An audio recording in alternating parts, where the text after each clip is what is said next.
Hola todos, on va parler aujourd'hui de Rec 4 Apocalypse, réalisé par Rome Balaguerro, je sais pas si c'est Rome ou Jaume, avec Manuela Velasco, Paco Mancenedo, Hector Colomé, Maria Alfonso Rosso, Ismael Fricci, lui on s'en fout, Crispolo Cabezas, Mariano Venancio, et j'aurais fait le tour je pense. Le quatrième volet de la saga Rec qui avait commencé dans un petit immeuble au fin fond de Madrid, dans lequel la jeune journaliste Angela Vidal, pas loin, Velasquez Vidal, nom espagnol, et c'était la seule survivante du premier film. Un deuxième film était sorti, lui aussi en found footage, donc c'est des films caméra à la main, qui se passait en parallèle du premier film et me présentait 2 ou 3 histoires différentes, je crois, qui se déroulaient donc en même temps que le premier film. Le troisième avait décidé de faire un énorme fuck au principe de la saga. Le début du film lui rendait hommage en même temps parce qu'il y avait un côté found footage très mélangé avec plein de sources différentes, aussi bien des téléphones portables que le vieux caméscope de papy et mamie qui tourne en 4/3 et sur une VHS, que un caméscope DV de meilleure qualité, etc. Donc vraiment un truc très très intéressant.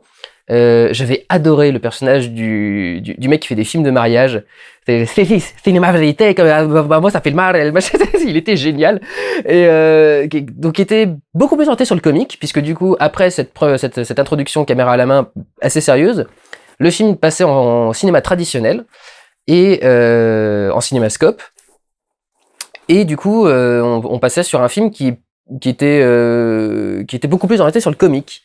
Il y avait un humour un peu grand guignolesque et avec plein de sang et d'hémoglobine un peu partout. Ce qui était un choix qui, moi, m'avait plutôt pas mal plu.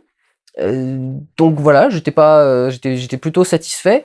Je ne savais pas qu'un 4 devait arriver. Le 4 se déroule donc après ces 3 précédents films, sur un bateau au milieu de l'océan, un bateau qui sert de zone de laboratoire pour analyser le virus et de zone de quarantaine.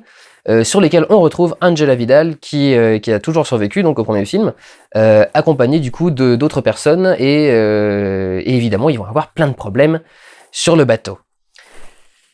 Avis général, c'est pas génial, c'est pas honteux, ça me donnera pas envie de m'énerver comme un Evil Dead ou un truc dans ce genre là, c'est pas honteux, c'est pas mal fait. Mais ça n'a pas grand chose pour lui. La saga commence vraiment à s'essouffler. Leurs zombies / infectés n'ont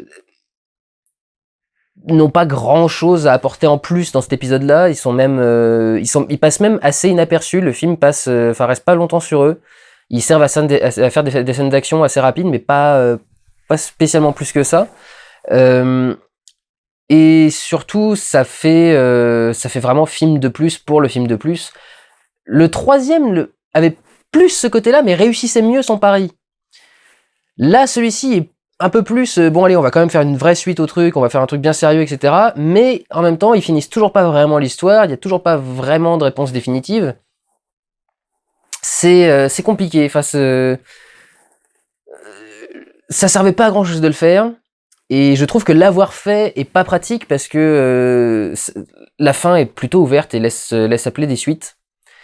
Et du coup, j'ai peur que ça devienne un truc qui se mord la queue et que ce soit ça gâche vraiment une saga qui était plutôt pas mal à la base. Je sais pas si les suites étaient nécessaires. Le 3 vraiment pour moi était vraiment intéressant. Le 2 on aurait pu s'en passer. D'ailleurs, outre le truc zombie infecté, si vous voulez, pour moi, la vraie insulte aux zombies, c'est que les zombies s'arrêtent quand tu te mets les mains comme ça et que tu te mets à réciter des prières. Ça, pour moi, c'est la pire insulte qu'on ait fait au genre du zombie. C'est pas qu'ils se mettent à courir ou quoi que ce soit, c'est qu'ils s'arrêtent de courir quand on prie. Je sais pas pour vous, moi, ça m'a fait hurler. Donc, du coup, ça n'a pas grand intérêt.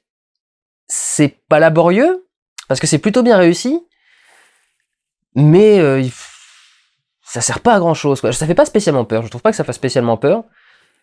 Et ça résout rien de plus, ça fait juste un tout petit peu plus avancer l'histoire. En plus, c'est extrêmement téléphoné, c'est-à-dire que le début du film fait des setups pour amener les payoffs dans le reste du film, mais qui sont tous tellement visibles. Enfin, le mec, l'officier de radio, qui comme par hasard est un gros geek, on se doute pas du tout qu'il va se mettre à pirater tous les ordinateurs après, qui récupère la vidéo de la caméra de Angela. Il y aura pas du tout un enjeu vis-à-vis de la vidéo d'Angela. Ils sont sur un bateau, donc évidemment il va y avoir une tempête. C'est ce genre de choses. C'est très très très classique et très téléphoné. Il y a certains moments où ils ont l'intelligence de prendre le truc dans une autre direction, j'allais dire à revers, mais dans une autre direction, un peu inattendue et qui du coup marche bien. Ils font l'effort de pas faire en sorte que des scènes de déjà vues traînent en longueur. C'est-à-dire par exemple la scène du dilemme du est-ce qu'on vous livre un otage ou pas, un otage entre guillemets, je brouille les pistes pour ceux qui n'ont pas vu le film, mais est-ce qu'on vous livre un otage ou pas, et est-ce que l'espèce de dilemme qui s'ensuit, est-ce qu'on leur fait confiance, est-ce qu'ils disent la vérité, est-ce que vraiment c'est le bon plan, est-ce qu'il faut qu'on te garde, est-ce qu'il faut qu'on te laisse. Et ça dure pas 3 plombes, justement, ils sont pas en train de se poser ces questions pendant 3 heures, il y a quelques haussements de ton, quelques haussements de voix, et puis en 1 minute, le truc est réglé, quoi. On va pas faire traîner ça pendant 3 plombes non plus. On sait très bien que de toute façon, il y a un moment où il y aura une décision qui sera prise, donc qu'on vienne très vite à la décision. Ça sert à rien de traîner en longueur. Donc, ça, c'est assez intéressant. Mais c'est vrai que, grosso modo, c'est un peu basique. Je veux dire, les canaux de sauvetage sont bloqués.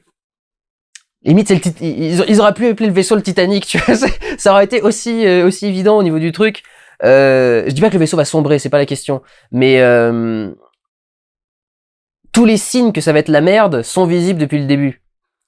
Vous voyez ce que je veux dire? C'est-à-dire que dès qu'on dit quelque chose, les personnages se disent quelque chose en rigolant pour faire une anecdote à machin genre-là, et toi tu vois ça et tu te dis oui, dans 30 minutes, ça va revenir et vous serez pas du tout en train de rigoler, ce sera l'inverse. Mais on a compris que ça allait revenir, quoi. Donc, petit manque de subtilité, ce qui est pas le point fort des films d'horreur, cela dit, hein, la subtilité dans la mise en place des éléments de scénario, c'est pas vraiment le point fort des films d'horreur, mais quand même, c'est pas une raison pour ne rien faire non plus. Qu'est-ce que vous avez noté de sympathique? Oui, il y a quand même du coup des éléments intéressants, et à mon sens, il y a un truc qui vraiment sauve beaucoup ce film, il y a un nouveau monstre. Je suis allé voir le film sans avoir vu une seule bande-annonce, une seule image, je ne savais même pas où se passait le film. J'ai découvert que c'était sur un bateau en arrivant devant le film. Il y a un nouveau monstre, j'y resterai comme ça, dans le truc, et ça rend vachement bien parce que on s'attend pas du tout à ce que ça débarque. On en a entendu parler vite fait, mais on sait pas exactement à quoi ça doit ressembler. Et tant qu'ils sont... Parce que ce monstre, c'est un groupe de monstres, et tant qu'ils sont pas visibles à l'écran, on peut pas vraiment savoir à quoi ils vont ressembler, et c'est vraiment plutôt sympa.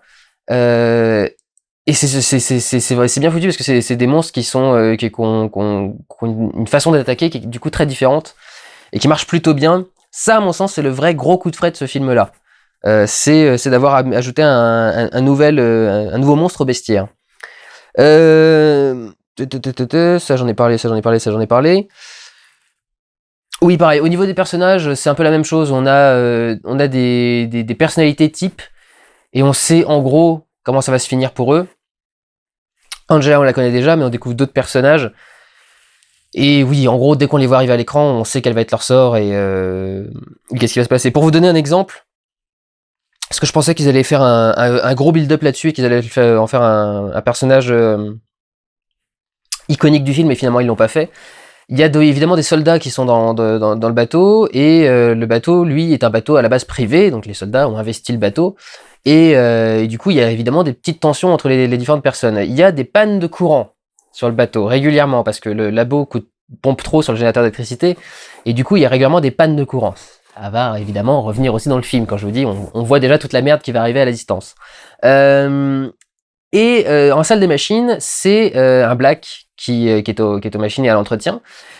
Donc il y a un soldat qui débarque à un moment quand il y a une coupure de courant, et qui, bien sûr, le traite de sale nègre et lui dit que dans son pays, peut-être qu'on bosse pas très vite, mais que ici sur le bateau, il allait falloir qu'il se bouge le cul. Donc évidemment, le mec lui dit, écoute, moi je viens de la ville et je t'emmerde profond, et si tu veux que ça marche, tu me laisses bosser. Évidemment qu'on sait que ce soldat va se faire mordre, et qu'il y aura une confrontation avec le Black, et que le Black aura sa vengeance, et que c'est des trucs très très très téléphonés comme ça. Je vous dis celui-ci pour vous donner un exemple concret, pas vous gâcher les autres, mais au moins celui-ci pour que vous sachiez à peu près à quoi vous en tenir. C'est un projet qui est intéressant quand même parce qu'ils ont commencé à réaliser les films à deux. Il y avait donc Rome Balaguerro, c'est ça, et l'autre s'appelle Paco quelque chose. J'ai pas pensé à noter son nom de famille. Je sais qu'il s'appelle Paco quelque chose, et qui est d'ailleurs il s'appelait peut-être même pas Paco, mais bon tant pis.